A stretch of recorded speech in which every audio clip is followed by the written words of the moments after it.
Welcome to everyone joining us on YouTube. This is the impeachment of Andrew Johnson.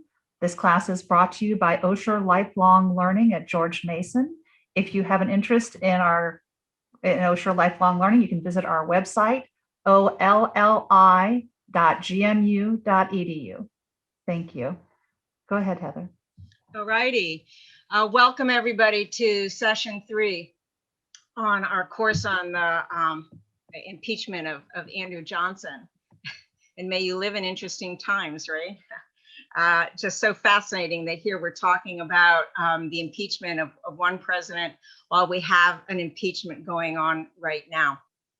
I wonder if you have seen any similarities yet between Andrew Johnson and Donald Trump. I think as we move more into these impeachments, perhaps more similarities will emerge, that some of the questions that that they struggled with in Congress over what is an impeachable offense is of course part of it's front and center of the current impeachment trial going on. So anyway, today what we're going to do is we are getting back into the context for impeachment, which is so important. By the time we get to the trial, you know, the trial is really epilogue. There is nothing going to be new by the time we get to the trial. That we can only understand the impeachment by understanding this war that was raging between Andrew Johnson and the Republican Congress. And this was really a war, and many people did fear at times that it could actually break out into a second civil war. Anyway, so by the time we get to impeachment, and we are going to see not 1, not 2, not 3, but 4 efforts at impeaching Andrew Johnson. I hope that the stage will really be set for you by then. So with Andrew Johnson, we have the most poorly educated man to have ever risen to the presidency. Of course, with with Jackson and Abraham Lincoln, well, we had already broken the mold, the Adams, Jefferson, Madison mold of having intellectual statesmen serving as our presidents. These were men who could, you know, read Cicero in the original Latin for entertainment and relaxation. So Johnson here, he was inaugurated in drunkenness. We have a states' rights, former slave-holding Southern Democrat here. And he has very strong views about what needs to happen to the country here in these wars immediately after the Civil War. I have here an excerpt from a book that was written in 1866, sort of explaining the war. The title of the book was the Lost Cause, and I think this section really captures what many Southern Democrats felt about what needed to happen now, and really what was the result of the war. And this is something that Andrew Johnson very much agreed with. Anyway, he says, the people of the South have surrendered in the war what the war has conquered, and that was slavery and secession. But they cannot be expected to give up what was not involved in the war and voluntarily abandon their political schools for the dogma of consolidation. The war did not decide Negro equality. It did not decide Negro suffrage. It did not decide states' rights.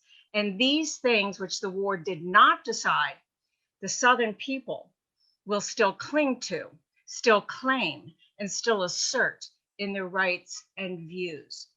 So Johnson's view, as far as what needs to happen now at the end of the war, we just need to get the Southern states up and running. They can elect their representatives, they send them back to Congress, and that's pretty much it. After all, the national government has more important issues to deal with. We have the French are messing around in Mexico. We have the Indians out west. We want to be building railroads. Maybe we'll be buying Alaska from Russia.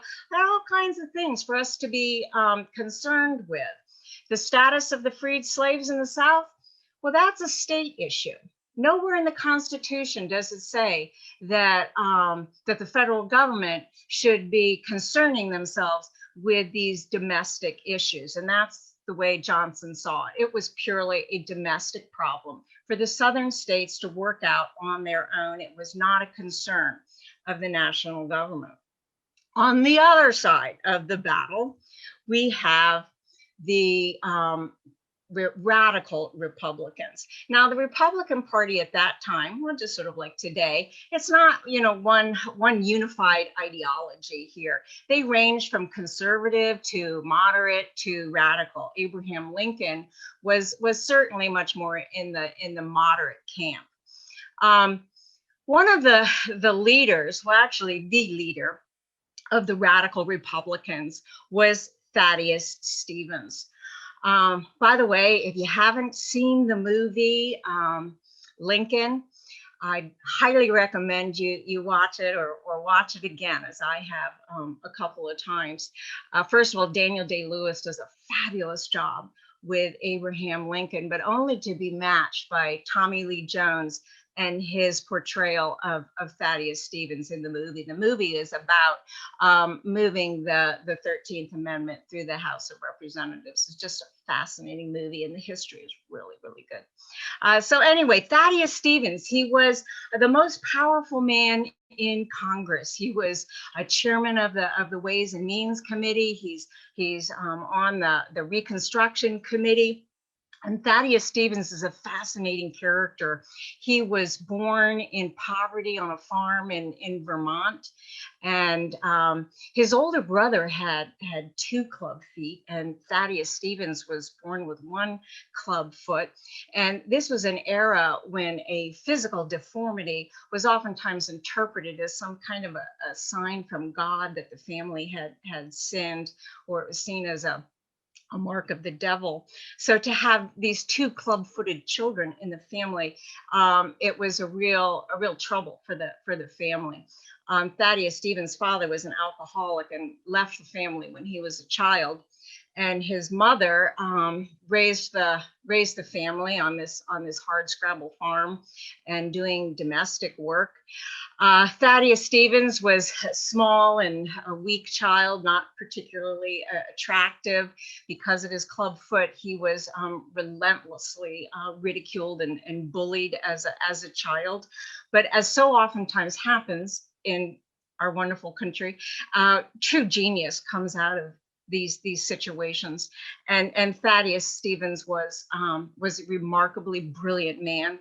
Somehow or another, his mother managed to scrape up enough money to send him to Dartmouth College. He studied law. He eventually moved to Gettysburg, Pennsylvania, and then Lancaster, Pennsylvania, where he was a reasonably successful businessman.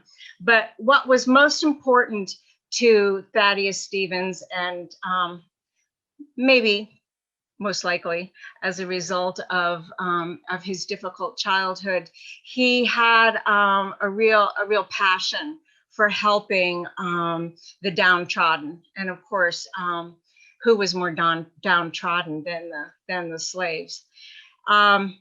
He had standing orders for his doctor to treat any crippled child. I think a measure of his generosity was at his death. There were over $100,000 in notes, money that he'd lent out to people that he'd never ever collected. In his home in Lancaster, it served as a station on the Underground Railroad. So his mission during the Civil War was that he had pushed very hard for emancipation. That was one reason why he tangled with Lincoln, that he felt Lincoln wasn't moving fast enough on emancipation. And during the war, he had also worked hard for the establishment of Black fighting units. Now, after the war, his mission is quite clear. First of all, after abolition of slavery, it was to extend full legal and political rights for the freedmen. He was on a mission also to dismantle the old white power structure that had supported slavery and brought secession. He believed that the Confederates needed to be disenfranchised. He believed that the confiscated land from the rebels should be redistributed to the freed slaves. He was one of the advocates of 40 acres and a mule for every freedman. So we've got these two sides lined up here. And I'd say Thaddeus Stevens, of everything I just said about him, one thing was more true than any other, and that he truly hated Andrew Johnson. He hated this man with a passion. Certainly, Andrew Johnson would say things such as this, that Blacks have less capacity for government than any other race of people. No independent government of any form has ever been successful in their hands. On the contrary, wherever they have been left to their own devices, they have shown a constant tendency to relapse into barbarism. So how is a man like Thaddeus Stevens ever going to get along with a man such as Andrew Johnson? So anyway, meanwhile, what had been happening in the southern states? You remember that from April of 1865 through December, Congress was out of session, that Johnson had been appointing the governors in the South, and they were just getting their legislatures back and running. And one of the things that was happening in these southern states was, well, it was truly an expression of fear, that the southern states were passing rules collectively called the Black Codes. And these Black Codes were, well, it was an expression of the attitudes that had justified slavery, and it was an expression of the fear of what's going to happen now that there is no slavery. Economically speaking, white Southerners had believed that their economy would collapse without slave labor.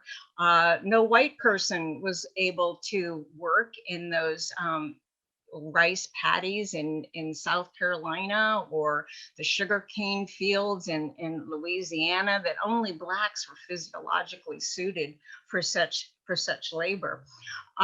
Socially, of course, they believed that Blacks and whites must remain separate, and that Blacks must stay in this inferior, lower caste system that had always worked for them in the South. And of course, politically speaking, the freed slaves certainly can't be given the vote, because after all, who are they going to vote for?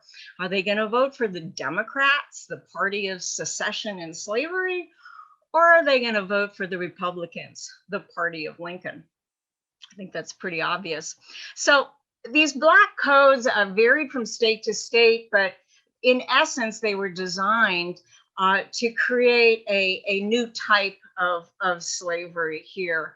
An example was that they passed these vagrancy laws.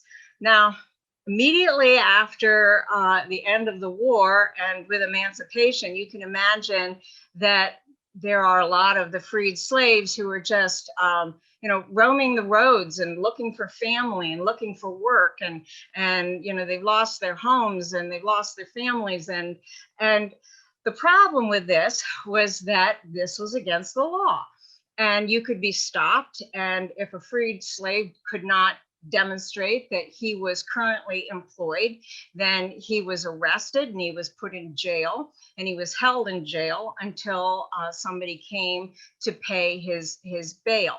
And generally this would involve a labor contract, where to get out of jail, you would sign a lifetime labor contract with the person who was putting up your bail. It certainly, there were no legal rights, that no right to press charges, no right to appear in court. They outlawed the ownership of weapons, that freed slaves could not own a weapon. This was a time that just about everybody carried a firearm for hunting, for protection, Second Amendment right, after all, the right to keep and bear arms. Specifically, the freed slaves not allowed to. They were not allowed to lease land. They were not allowed to own land. And in many of the states, they were raising militias composed obviously of Confederate veterans who were to enforce these rules. So the Republicans in Congress, they see what's going on down there in these southern states and see this lack of recognition that the slaves had been freed, and so something needed to be done. One of the things that they had done, that the Republican Party had established the Freedmen's Bureau. And once they're back in Congress, they want to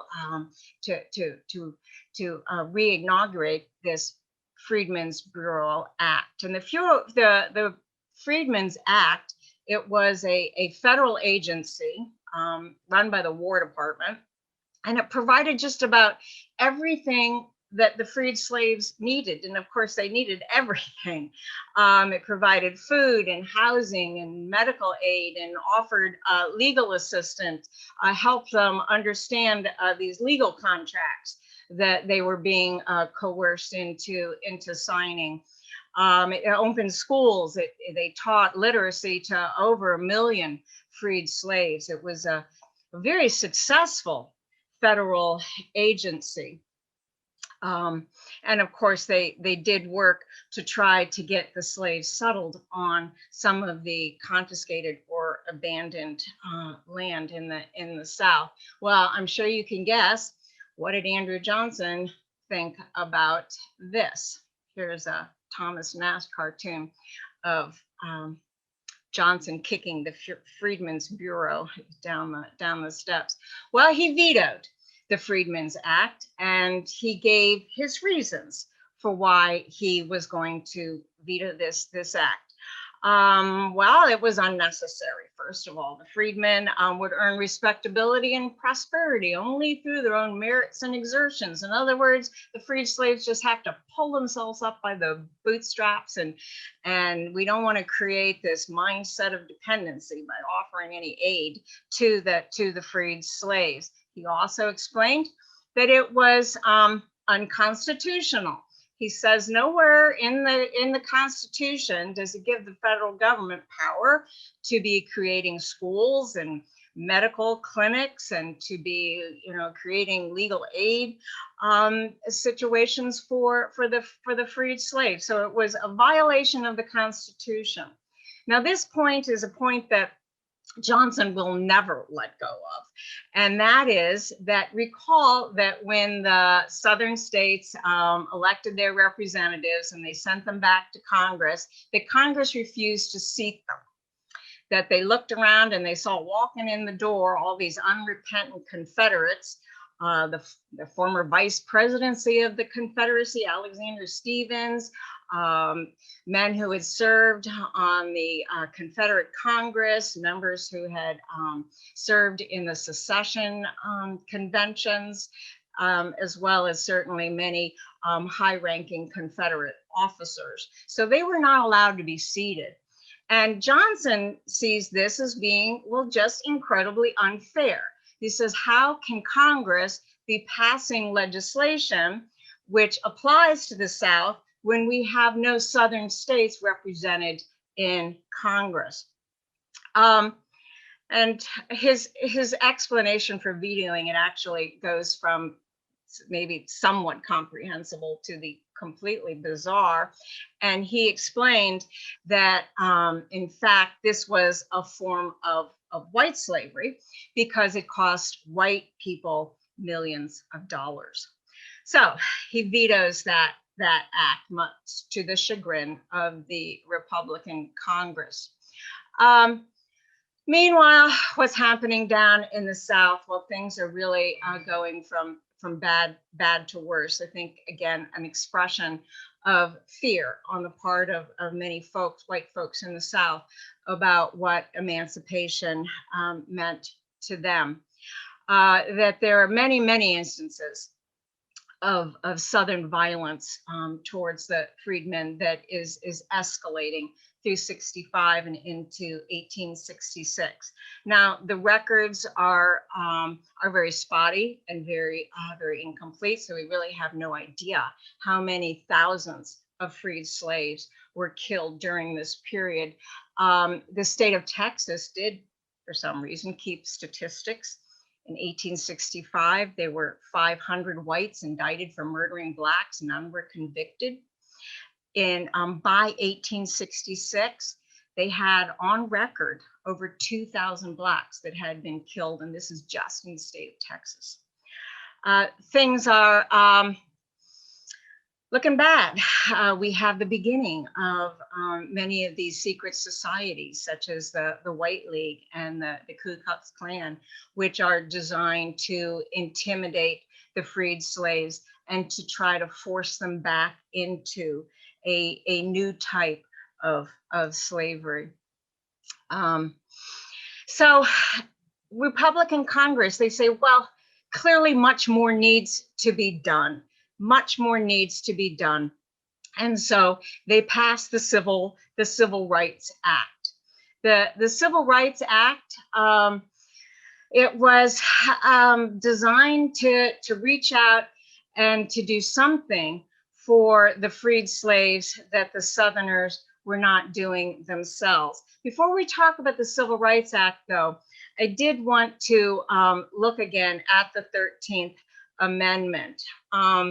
You know, when the slaves were freed, that the Southern wealth that had been vested in slaves at that time is estimated to be about 3 or 4 times more than all of the Northern wealth invested in factories and railroads. It was the largest redistribution of wealth in US history. We generally focus on Section 1, though, and not Section 2. Section 2, Congress shall have power to enforce this article by appropriate legislation. This was an extraordinary statement when we look at our amendments. Congress shall have power. Up until the 13th Amendment, all of the previous amendments were all about limiting the power of the federal government. The First Amendment begins, Congress shall not, and it lists all the things Congress shall not do. And so this is a major shift here in what we are expecting from the federal government. And here we see it in the 13th Amendment for the first time. Congress shall have power to enforce this article by appropriate legislation. Well, what on earth is going to be the appropriate legislation? Well, to begin with, it's going to be the Civil Rights Act. Appropriate legislation. The Civil Rights Act of 1866 being enacted that all persons born in the United States are hereby declared to be citizens of the United States. This was actually a congressional rebuttal to the Dred Scott case of 1857. This is a case that many constitutional scholars believe was the worst reasoned case in Supreme Court history. This case concluded that no one of African descent can ever be a citizen of the United States. That when the framers were talking about the people, they were not including those of African descent. So this is Congress finally getting around to denying that and saying, in fact, that all persons born in the United States are going to be citizens of the United States. Now, this is important to emphasize here because today many of us sort of blend our political rights with our civil rights. But the Civil Rights Act here, it was only applying to things such as owning property, making contracts. These are your legal rights.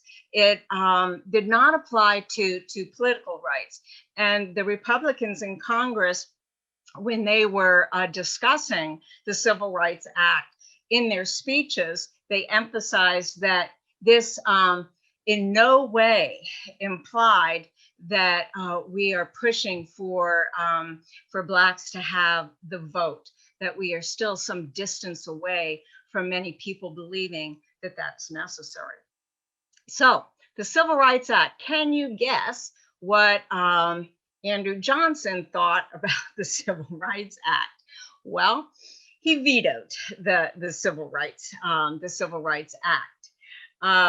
He was appalled by the Civil Rights Act, the right of federal citizenship. And this is an important point, because up until the Civil Rights Act, this issue of citizenship, it was a little bit confusing. That are you citizens of the United States? Are you citizen of your state? Are these two different things? Constitution was not clear. Probably most people really felt that they were citizens of their state. The idea of being a citizen of the United States was a concept probably just too vague, particularly when you think that, you know, up until the 20th century, really, most folks had no contact with the national government other than, you know, mailing a letter. Other than that, you just would never think about the national government. You never were in contact with them, and they weren't in contact with you. So anyway, Johnson says the right of federal citizenship is now for the first time proposed to be given by law. The grave question presents itself whether, when 11 of the 36 states are unrepresented in Congress, of course, that's that bone that this dog will not let go of, at the present time, it is sound policy to make our entire colored population citizens of the United States. So he says this is just too big for us to do when we don't have 11 states represented in Congress. And of course, he disagreed with the idea of extending citizenship to the freed slaves. He thought that certainly these race issues, it's a state issue, and he is very concerned that this is a threat to state sovereignty. And then back to that appropriate legislation clause 2 of the 13th Amendment, he said, well, it's being used to dangerously expand the power of the federal government. You know, when he vetoed this piece of legislation, it made headlines. This was the first time that Congress overrode a major veto, a veto on a piece of major legislation.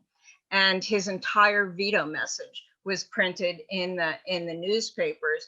And in the North, he is roundly criticized for having vetoed this very important piece of legislation, because it was being reported in the North of the escalating violence towards the freed slaves in the South.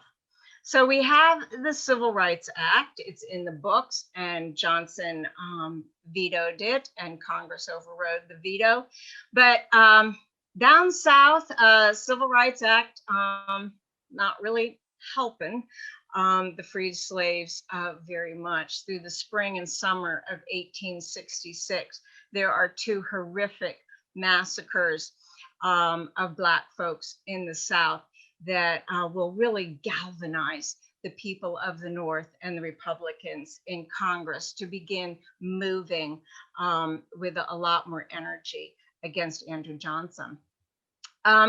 So in right outside of Memphis, Tennessee, there's Fort Pickering, where a number of Black soldiers were stationed. You can imagine the tension that this caused in Memphis when there would be Black soldiers in Union uniforms walking around Memphis. The police in Memphis, the white police, they were mostly former Confederate soldiers. And there were oftentimes a lot of very tense encounters between the police and between these Black Union soldiers. How it began, as all of these things do, it tends to be a little bit confusing. Apparently, there was an attempt on the part of a white police officer to arrest a Black soldier.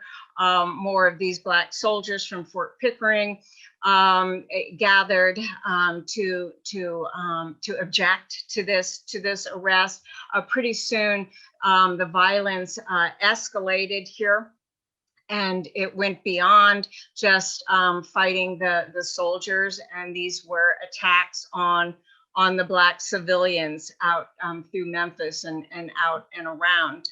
Most of the police and the firemen, they didn't help to quiet the riot. In fact, they participated in the riot. The mayor refused to call any sort of help from any state or federal aid to help and put down the riot. The attacks continued. It went, as I said, beyond just attacking soldiers to attacking civilians. By the time the massacre ended, every Black home, church, and school had been burned to the ground. There were 46 Blacks killed, 75 injured, 100 robbed, and 5 raped. This news was headlines in the North, and the Republicans are believing certainly that something more needs to be done. Later on in the summer, we have another massacre in New Orleans, and here's another Thomas Nast cartoon who is portraying Andrew Johnson as a king. And if you can see sort of scrawled up on the wall there, those were some of the statements that Andrew Johnson had made very early on in April and early summer of 1865, where it seemed as though he was going to step up to the plate and do the right thing. He had said, that treason is for traitors, and that he was going to be the Moses for the freed slaves. Well, didn't turn out to be so. So what happened here in New Orleans was that the Republican Party announced that they were going to hold a constitutional convention, that they were going to dismantle these Black codes, and that they were going to be advocating for Black suffrage. Certainly the Democrats objected, and they said that this convention was an illegal convention. The mayor of New Orleans announced that he was going to do his best to break up the convention and not allow the convention to proceed here. Then, encouraged by the mayor, a mob attacked the delegates at the convention, and then the massacre spread to the community here, where more Blacks were killed and were wounded. There we have Phil Sheridan here. He was the military commander in the area.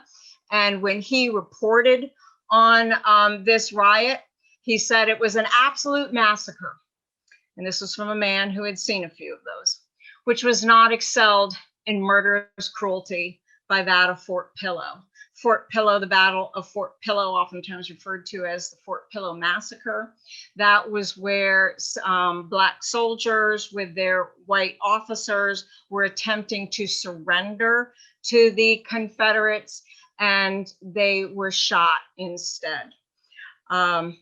So again, headline news in the North: something more needs to be done. Well, that more that needed to be done was another amendment to the Constitution.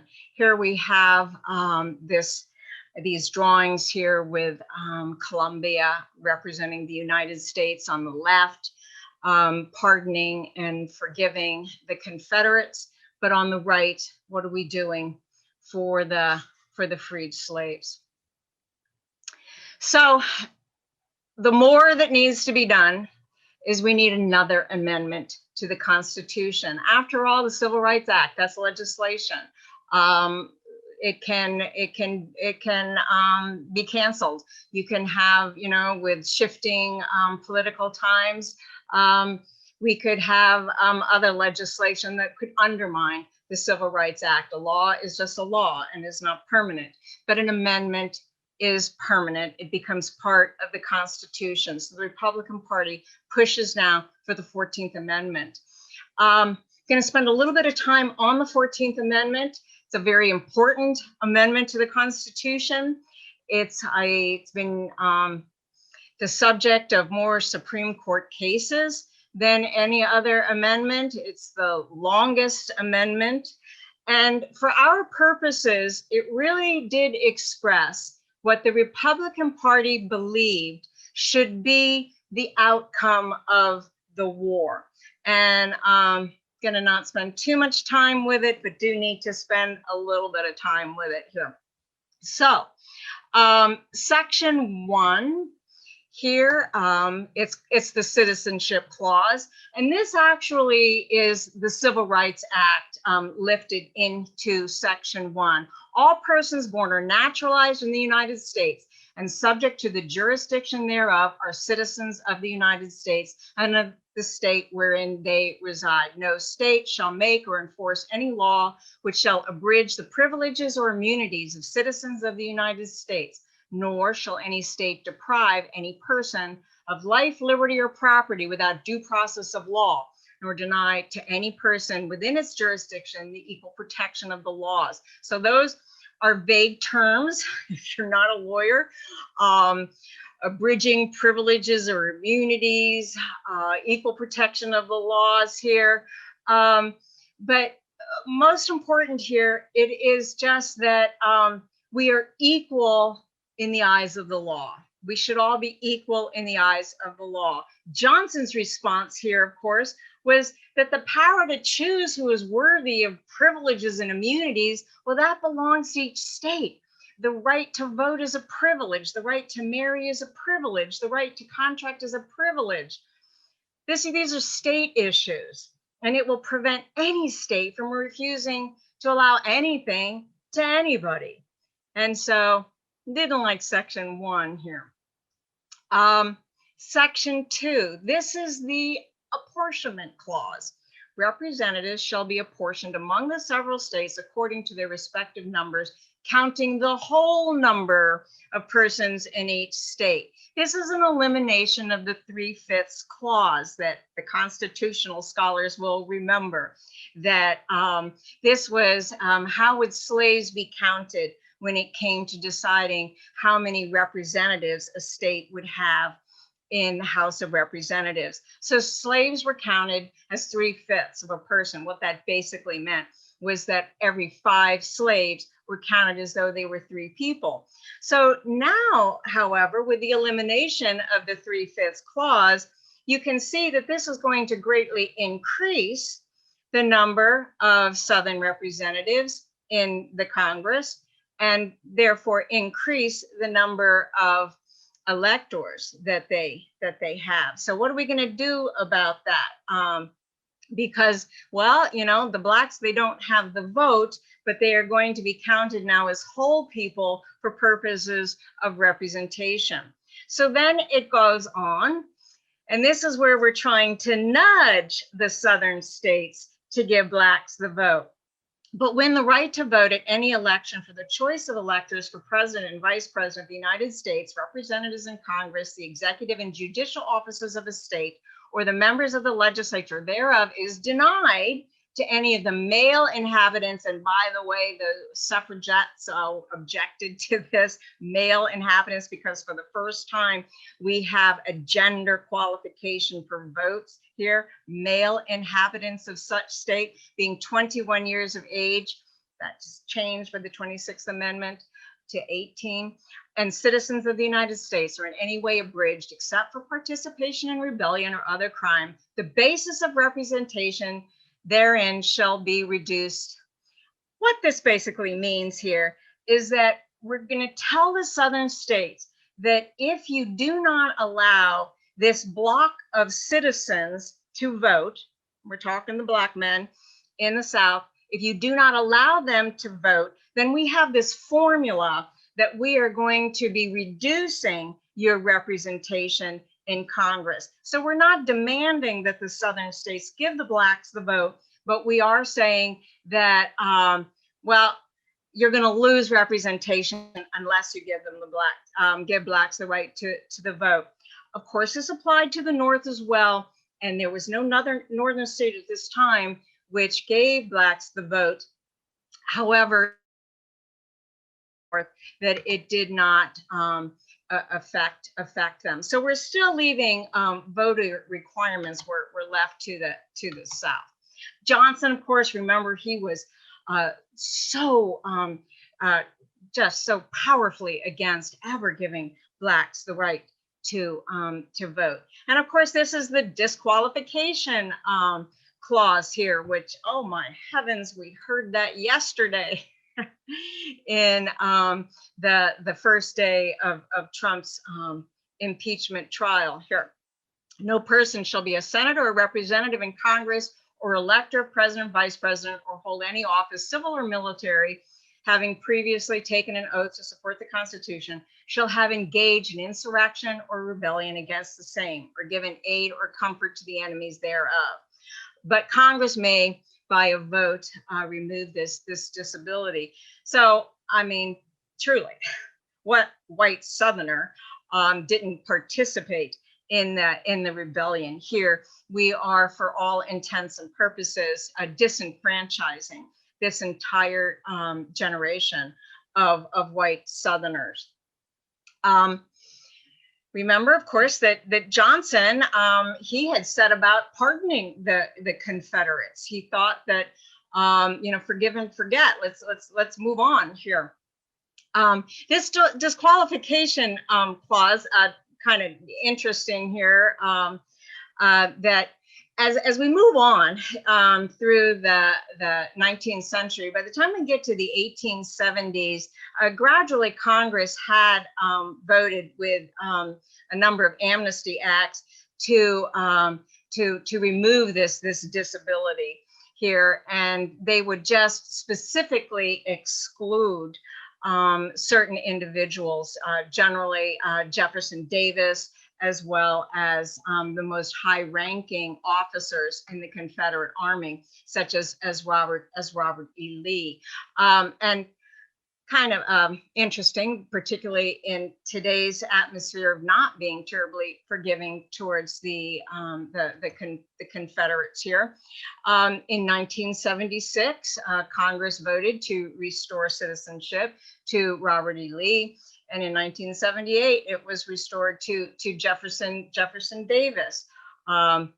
I don't know if Jefferson Davis would have appreciated that in 1881, that there were his friends and supporters were encouraging him to appeal to Congress because they wanted him to run for office. And Davis said in 1881, "It has been said that I should apply to the United States for a pardon, but repentance must precede the right of pardon, and I have not repented." So much for repentance. Anyway, finally here, section 4, this is saying that that there's going to be no compensation for the loss of the slaves, and that none of these Confederate war debts are going to be honored. However, the U.S. war debt will not be questioned. And of course, section 5, this is more appropriate legislation to enforce all of the above. So Congress has power over the states from the 13th Amendment to the 14th Amendment here. We really do see a constitutional revolution with a massive expansion of federal authority. Well, Johnson, he's really upset now about those Republicans. And so what Johnson does now becomes very important in his impeachment trials. That Johnson, he sets out on this unprecedented tour of speech making. He travels around, he travels through Maryland and Pennsylvania and Ohio and Illinois and Michigan and New York, giving one speech after another here, where he is speaking out against the 14th Amendment. And most important, he is speaking out against all those dastardly Republicans, all of his enemies in Congress. And this was unprecedented for this era. Presidents did not participate in political campaigns. And Johnson in particular, he had a tendency in his speeches to sort of go off the rails. His aides encouraged to a prepared speech, but Johnson didn't like that.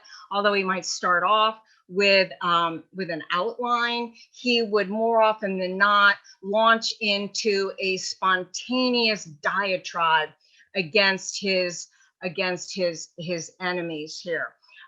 This is a photo here taken of one of the banquets given during this tour that was called the Swing Around the Circle.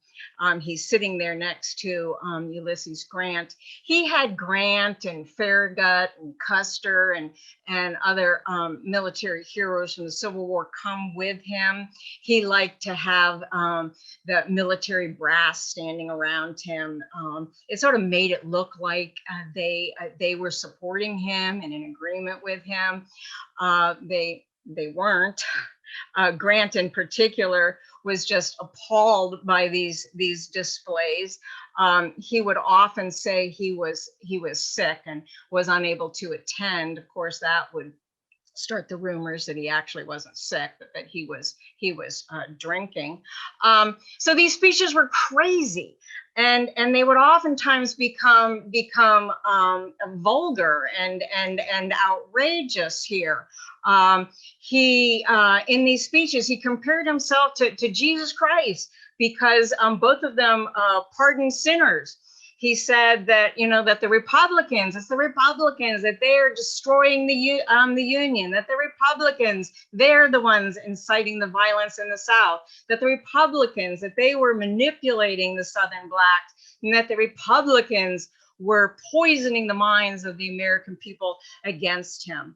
And on he would go. And I guess he would launch into these chants of, lock her up, lock her up. Well, maybe not that one. But no, he would, though, in the middle of his speeches, he would shout out at the audience to hang Thad Stevens, which is a pretty outrageous thing for a president to be saying in a speech.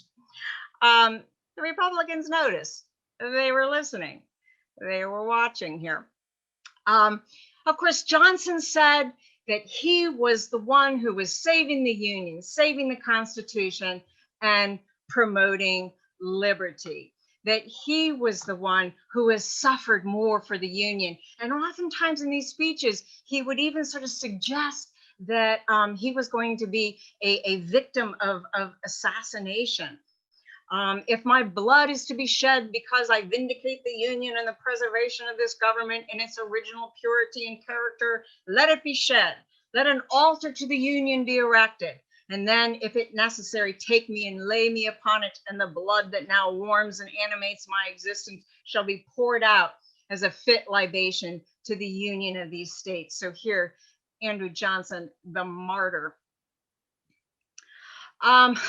One of the problems that he ran into here, of course, was that Grant here was about the most popular man in America.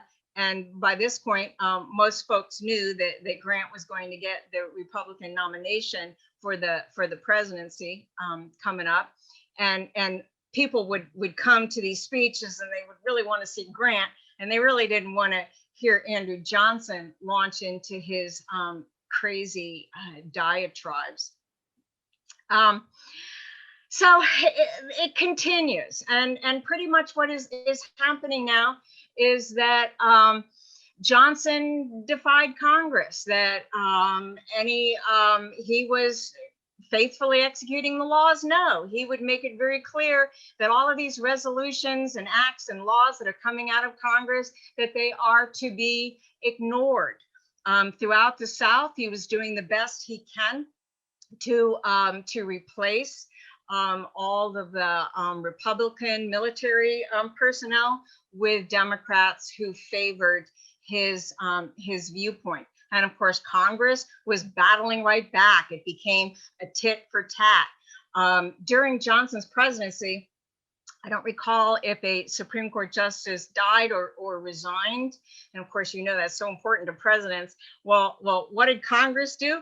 It was sort of a reverse of court packing, that they shrank the number of Supreme Court justices down to 7, so that Johnson would not be able to appoint a Supreme Court justice during his term.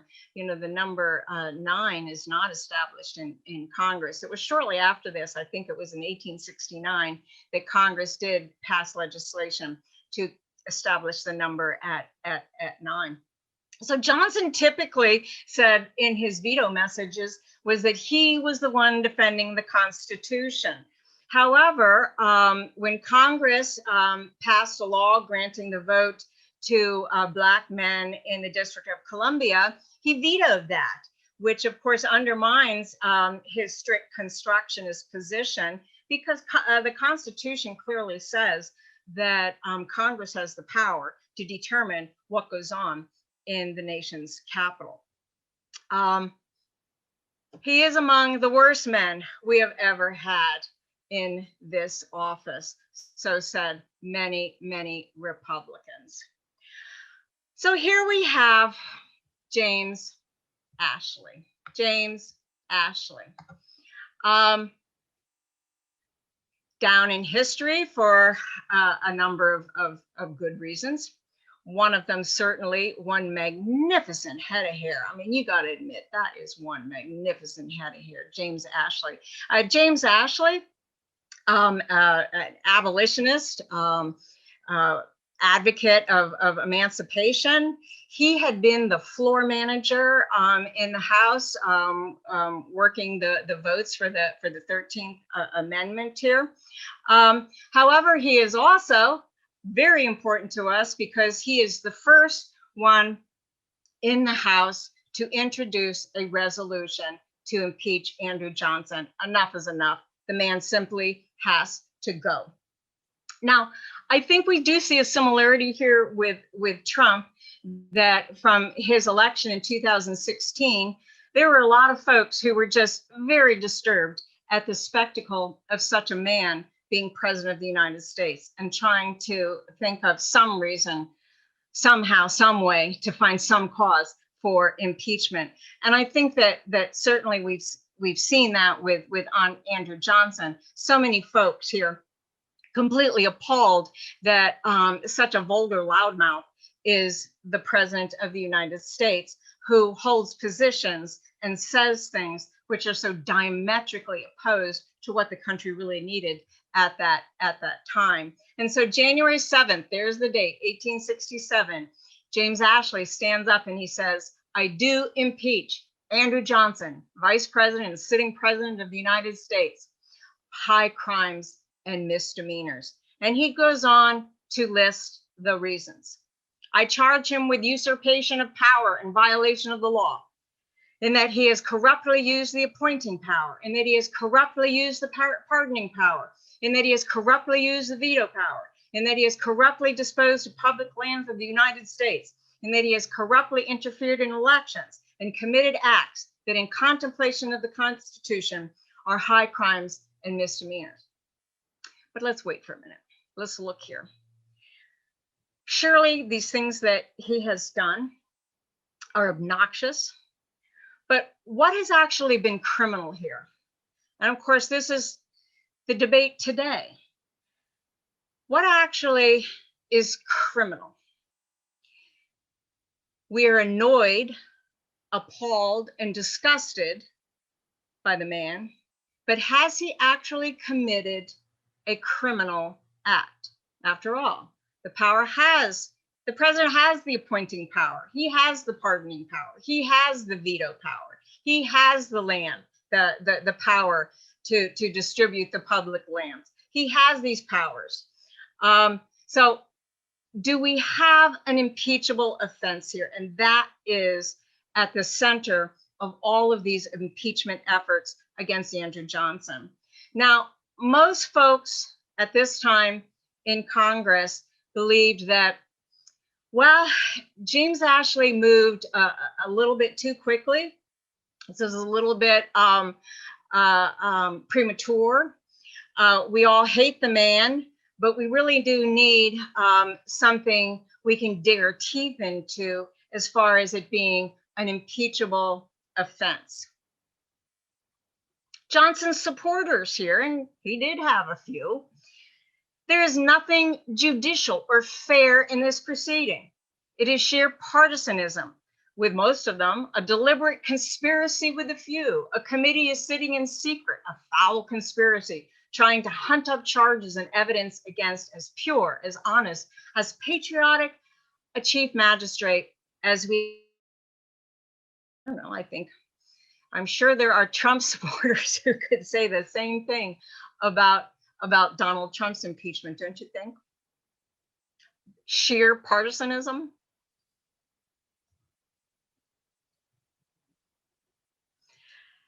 So the committee then sets about investigating these impeachable offenses.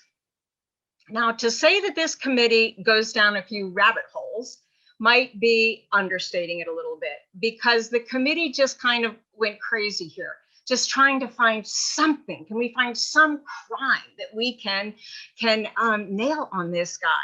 They spent a lot of time investigating Lincoln's assassination, and Booth's diary had been found, and believe it or not, 18 minutes of the tape were missing. Oh, no, not 18 minutes of the tape. 18 pages. You can't make this stuff up. 18 pages were missing from Booth's diary.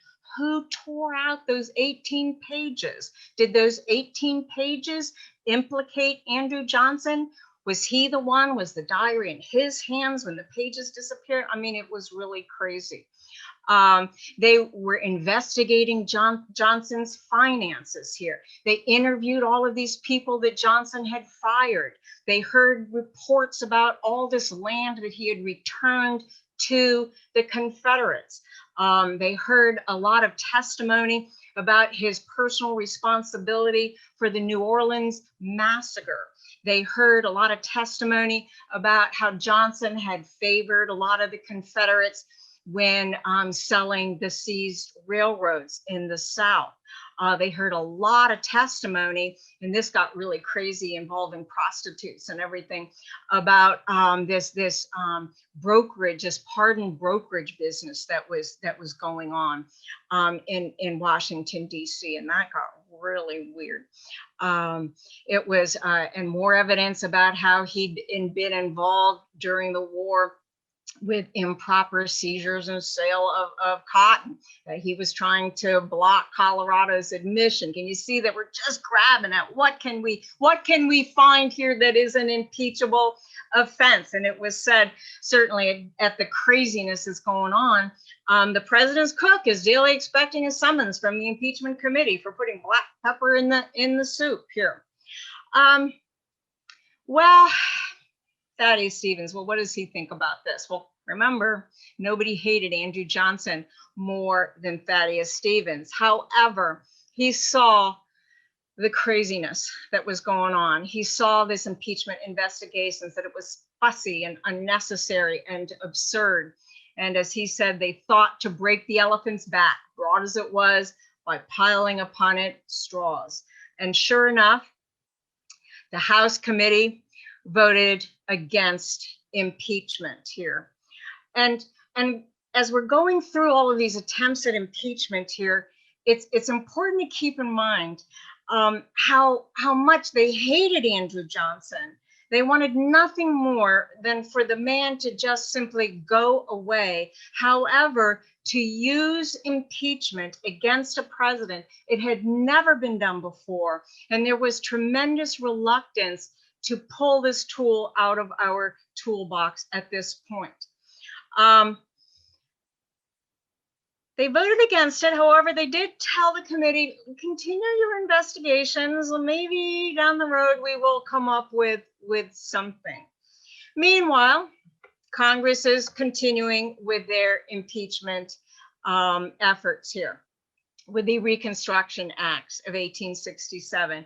And this is where the South is divided up into these military districts here that that each of these states would be required to hold constitutional conventions, that when they wrote their constitutions, that they must grant suffrage to all Black men.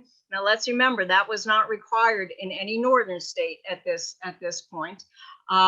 That they were demanding that the 14th Amendment must be ratified. And of course, this was a problem that Andrew Johnson had with the ratification of the 14th Amendment here, that it had been passed through Congress when the southern states were not seated, and now you're going to force these states into amending to ratifying the 14th Amendment. And once Congress approved of these constitutions, then these states could be readmitted here. And interestingly enough, again, at another attempt to undermine the authority of Andrew Johnson, all of these military commanders would report to and receive orders from the General-in-Chief, Ulysses Grant, and not from Andrew Johnson, the constitutional commander-in-chief. Well, you can imagine here, Johnson's going to veto that. And there were some questionable constitutional aspects here of these Reconstruction Acts. He said it violated the constitutional guarantee, of course, that guarantees a Republican form of government. This is not a republic. This is a military dictatorship, which has been established in the southern states. And of course, he's very much against forcing these southern states to grant suffrage to the Blacks here. And he would rather sever my right arm than sign the bill. Once again, Congress no longer paying any attention at all to Johnson's veto. They passed the bill over his veto. Meanwhile, of course, Johnson does the best he can to the military personnel who will still listen to him to not enforce any of this federal legislation concerning Black civil and political rights. We're just going to ignore him. Not going to pay any attention to him. He is a nullity, and we will treat him as such. Well, efforts at impeachment continue up to impeachment round 2. House Judiciary Committee. There is one member of the committee who finally decides to, in light of everything that is happening, to change his vote and to continue with the impeachment effort, to bring resolutions for impeachment to the full House for a vote here. And here's a political cartoon. I think that's Romeo talking to Mercutio about gone, but not yet. So what does Johnson do just to antagonize the Republican Congress evermore? In his annual message, by the way, the annual messages are not read as they are today, that they were, a written message was delivered and then read to the Congress. So in this message, and Johnson just, I mean, he truly is the architect of his own impeachment. He can just do nothing to stop the impeachment train from roiling on down the tracks. If anything, he just keeps fueling the effort. And so he gives this speech where it begins with the same old blah, blah about how the Southern states had never left the Union, that the war had only been fought to preserve the Constitution, and that without the Southern states being represented in Congress, the Union did not currently exist. However, he does an appalling thing in this speech in that he twists the idea of slavery around. And he says the Southern states, they are the ones who are now being enslaved. The punitive justice of this age, and especially this country, does not consist in stripping whole states of their liberties and reducing all their people without distinction to the condition of slavery. So now the white South has been enslaved. And he says that these Reconstruction Acts, it's all about vengeance. There's nothing constitutional here. He says if they are not repealed, this will result in Negro domination. He said that the Black people are going to rule the white race, make and administer state laws, elect presidents and members of Congress, and shape to a greater extent the future and destiny of the whole country. He says you must stop the radical attempt to Africanize half of our country. He does say that he had decided not to use armed forces to resist Congress. He doesn't want another war. However, he said, if I were to use the armed forces to resist Congress, it would, I might at some point in the future. Well, if those aren't frightening words, I don't know what are. Mark Twain, he lived in Washington, D.C. at this time, and he would observe and write on the happenings in Congress. And he said about that message, one thing is very sure, the message has weakened the president. Impeachment was dead day before yesterday. It would rise up and make a strong fight today if it were pushed with energy and tact, but it won't be done because Congress was a bunch of moral jellyfish. Well, they weren't all moral jellyfish here. One man who was not a moral jellyfish here, and he will be one of the impeachment managers when we finally get to the trial, and it will happen. We'll go through a number of efforts, but they will eventually get to trial.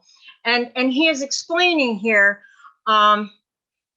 what this impeachment is about here. And we're back to the discussion of high crimes and misdemeanors, all the way back to what the framers had talked about when they had used that term, high crimes and misdemeanors. He says it is not a violation of law.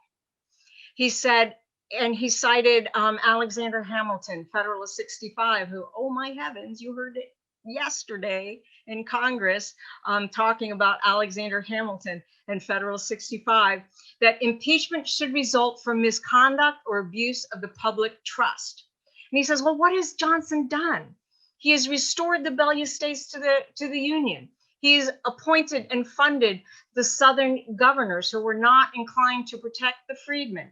He suspended the loyalty oaths. He refused to recognize the legitimacy of Congress. He has campaigned against the 14th Amendment. He has restored land to the rebels. And he has declared that Black men should never be allowed to vote. There is no specific law that has been broken here, but these policy positions that he has taken are certainly should be classified as a violation of his public trust. At this point, I just want to cover maybe not necessarily the words of one of the moral jellyfish, but just to highlight the problem that many folks are having with using impeachment. James Wilson here. Now he is the chairman of the House Judiciary Committee. He will be one of the House managers for his impeachment, but here he is speaking out against impeachment at this time. And he says, I am not here to defend the president, for I believe him to be the worst of the presidents. But he says, we all deserve the blame for making him Lincoln's running mate. That was a political crime. Johnson's actions were bad, but his motives were patriotic. Johnson doesn't believe he is committing a crime. Johnson believes he is doing the right thing. Johnson believes he is protecting the Constitution. And you cannot impeach a man for bad policy. That would inflict too much damage on the presidential office. And that after all, we're having an election pretty soon. Nobody believes that Andrew Johnson's going to be reelected. He's not going to get the Republican nomination. The Democrats certainly aren't going to adopt him. And so he said, let's just leave it up to the ballot box. So we have now about 10, 15 minutes left. So if you have any questions, I'd be happy to take them now.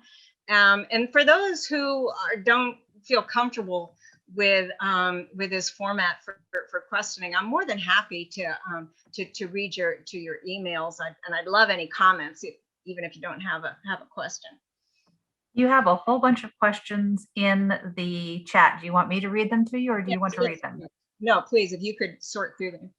Okay, I'm going to start with Lincoln selected this pro-slavery idiot as his VP for one reason: to win over a few border states in the 1864 election. Right. Shame on Abe. Shame on Abe. And that's exactly what James Wilson is saying. Shame on us.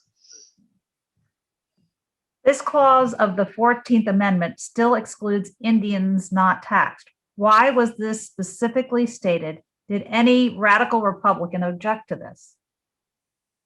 I don't think so. I really think that front burner issue for the radical Republicans was what to do with the freed slaves in the South. I might be wrong about that. Okay. And Rhonda comments on that one. She says this is an interesting question. Don't Native Americans have certain autonomy on their reservations? They have their own courts, for example. Right. Yeah, they are considered to be independent nation. Yes. Indian law is a world unto itself. Indian citizenship created by law, but not until 1920s. Indian sovereignty noted in the Constitution. Okay, now we're back to, but isn't impeachment a political process, not a criminal process? Oh, yes. And of course, that's what we are arguing about today. That's what we will be arguing about here with Andrew Johnson's impeachment trial. I personally think that if you look at what Alexander Hamilton wrote about it in the Federalist Papers, as well as when you look at the discussion in the Constitutional Convention, that it was not meant to be a criminal proceeding. That's why it takes place in the Senate and not in the courts. That it was meant to be a political proceeding. But you know, how bad does the bad behavior have to be? And some people do believe that it must be a criminal offense. There are those that hold that position during Johnson's trial and hold that position today, that it actually needs to be a criminal, a breaking of a law that could stand up in a court of law. Okay, why didn't they charge him with violating his oath of office by failing to faithfully execute the laws of the United States? Well, they want to find one specific law that he has violated, and we'll see that they will finally be able to do that when we get to the very uninspiringly titled Tenure of Office Act. Okay, and then this is when you were talking about the military orders. Operational orders to military commanders in the South would properly flow through the military chain of command, not the president. Mm-hmm. Yeah, but they would not, but ultimately, don't you think that they would go to the commander-in-chief? Was it not true that at this time running mates were nominated by the convention and that the head of the ticket exercised little influence? This was certainly true for Truman. Right. And that's an interesting question, but certainly, you know, a man who is politically astute enough to be able to win his party's nomination is going to be involved with selecting his vice president. There are those that argue that Lincoln didn't really have that much to do with selecting Johnson, although I believe he certainly did. Lincoln was a very talented politician. Okay. Was universal Black male suffrage really an either or proposition? Were there many who proposed a gradual approach? Recall that Lincoln suggested limiting Black suffrage to veterans and the educated. Well, yeah, that's true. There's a tremendous amount of resistance to giving Blacks the vote. Lincoln had struggled with it before he was assassinated. I think, though, that when we get to actually writing the 15th Amendment on it, I mean, how complicated would that be if you tried to put in some kind of a stipulation with some level of education? Okay, Dennis Halpin, you have your hand up. Can you unmute and ask your question? Yes, thank you, Professor Dudley, for your presentation. I've often wondered, Andrew Johnson impeachment fits into a wider, what you were talking about earlier, the narrative of the lost cause.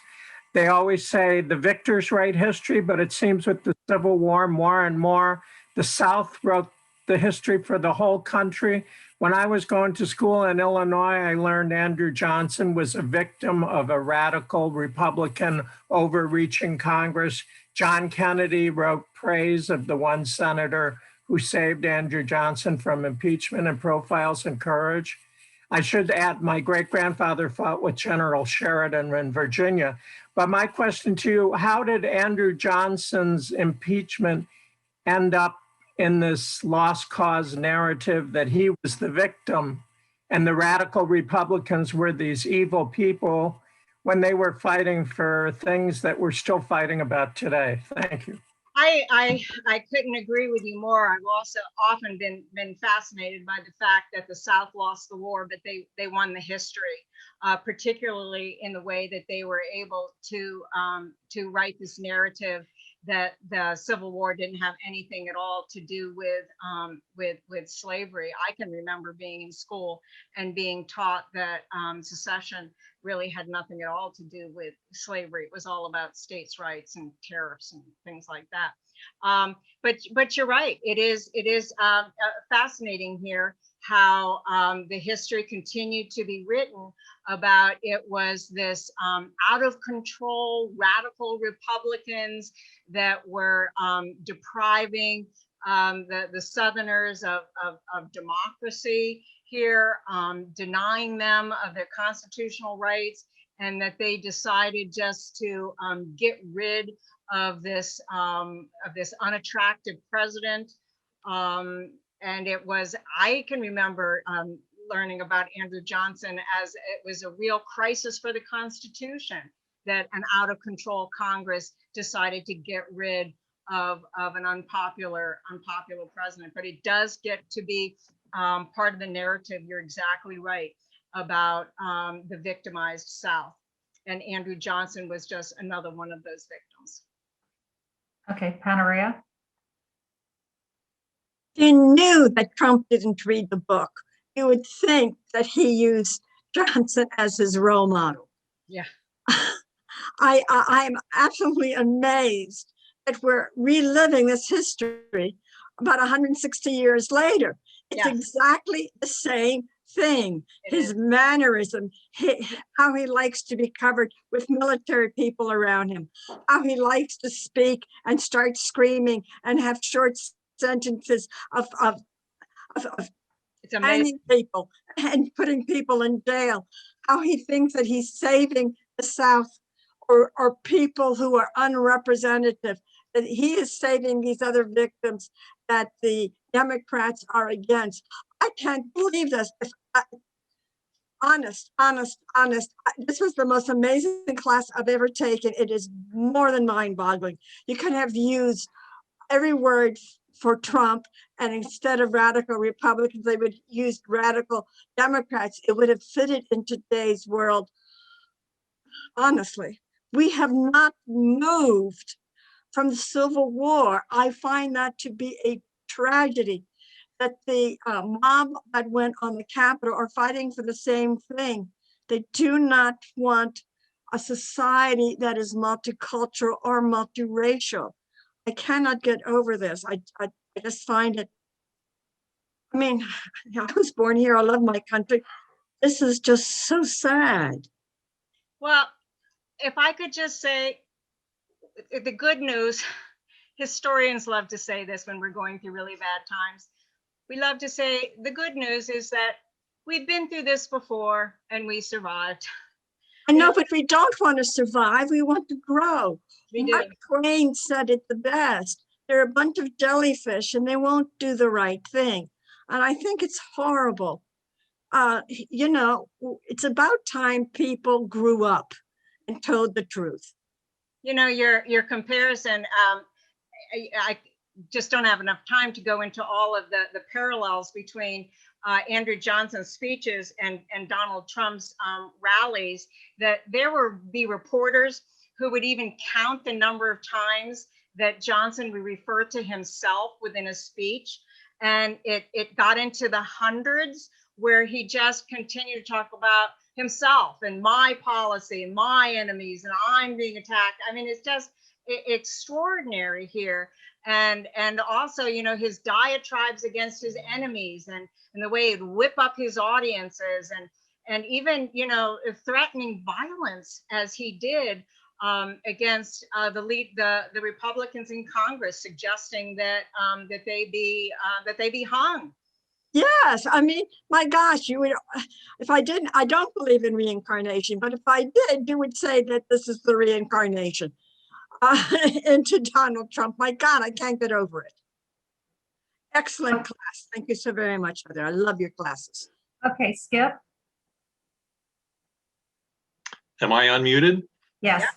Oh, you touched on how Johnson ended up on the Republican ticket in 1864.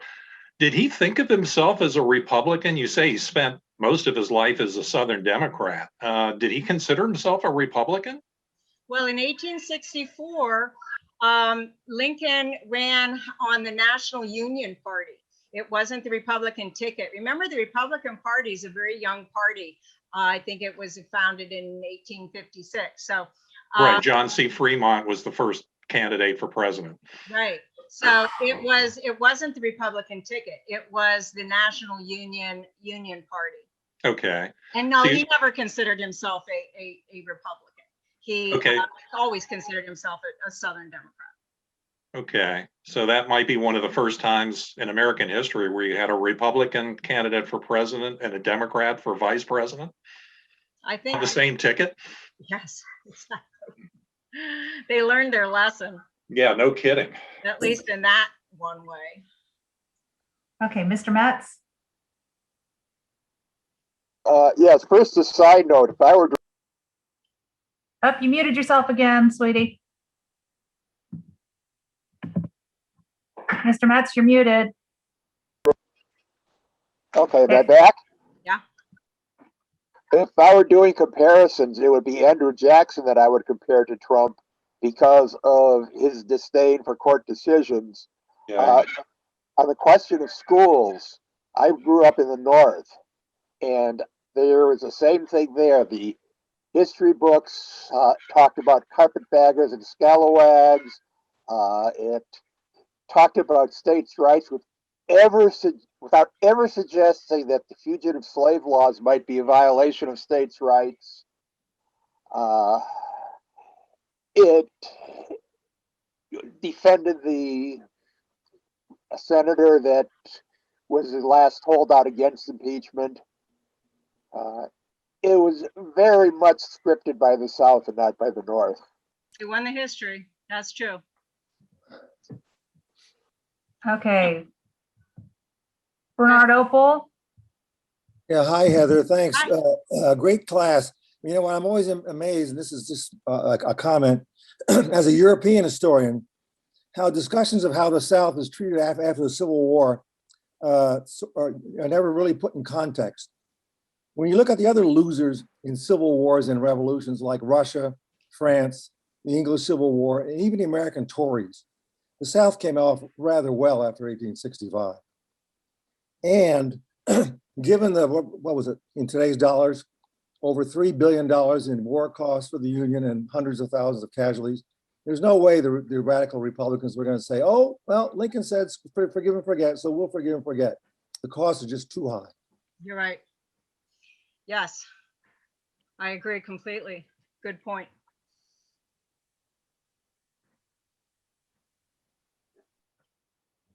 We've got a few more comments in the chat.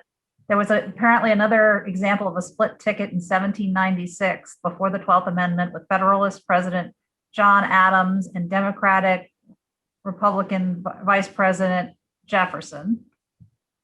Well, That they weren't running on a ticket. Yeah, That was when first place was president and second place was vice president. yeah. And Richard states that Johnson might have been best described as a war Democrat, but opposed to secession. Yes, correct. He was against secession, but he was probably against secession because having grown up poor and in the South, he had a real hatred for as much as he hated blacks. He also really hated the white aristocrats, Yeah. the plantation aristocracy, and those were the ones that had brought secession. And Richard points out that Johnson made a comeback and was later elected to the Senate.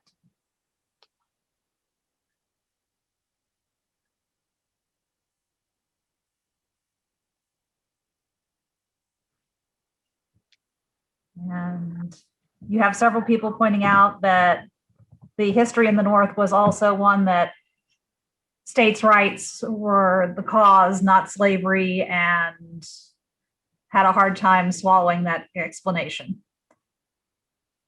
You know, when I was teaching high school, and this is just very recently, I would, at the beginning of the unit where we're covering the Civil War, I would ask my students, I would say, how many of you have been taught that the Civil War didn't have anything to do with slavery? And this is always amazing to me that truly half the class would raise their hand. And this was just recently. So it's still happening now that that kids are being taught that that the war didn't have anything to do with slavery. Now, truly, there were a lot of different reasons why Southerners fought in the war. Yes, And it became yes. complicated.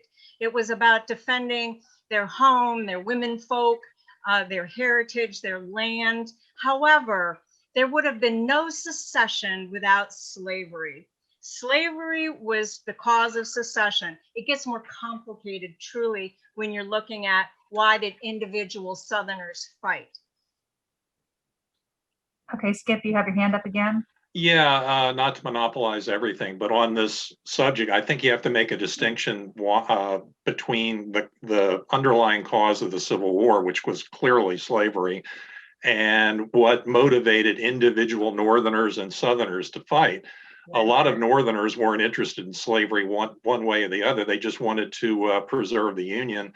And as far as Southerners were concerned, 3/4 of white Southerners had no direct association with slavery and were not slave owners. A lot of them, as you say, weren't defending slavery according to their lights. They were just defending their homeland from an armed invasion.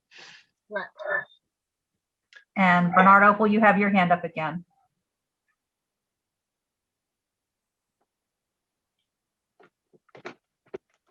He's muted, still muted. Yeah, you're still muted. There he Well, is. yeah, I think this might be an area that maybe Heather might want to look into in the future when she talked about Johnson's background in North Carolina. Because as you remember from even in the American Revolution, there are more than one war going on at the same time. Oh, It's the planter aristocracy against the backcountry folks, and particularly in North Carolina and in South Carolina, yeah. as much as against the British. Yeah. Yeah, it was definitely, the revolution was definitely a civil war in the South. And it's pointed out that in 1860, Lincoln did not campaign to eliminate slavery, but to limit its expansion. Right. Correct. Very important. Very important. It was not to end slavery in the South. Of course, the problem is that the Southerners didn't hear that. The Southerners heard that Abraham Lincoln was going to free the slaves in the South. That's what they heard. That's not what he said. And Gloria, your hand is up, and I think then we're out of questions and out of time after you. Okay, the election in 1864 was not going to be easy for Lincoln, and he knew this, so he had to take some chances to win. Picking Johnson was one of these chances, and if Lincoln won, and if he had lived, the gamble would have been fine. Mhm. The great what if in history. What would have happened if Lincoln had not been assassinated? The great what if. History is filled with many of those. What's going on? Okay, and on that note, I'm going to have to end this class because we're running over. And Okay. thank you very much, and we'll see you again next week. Next week.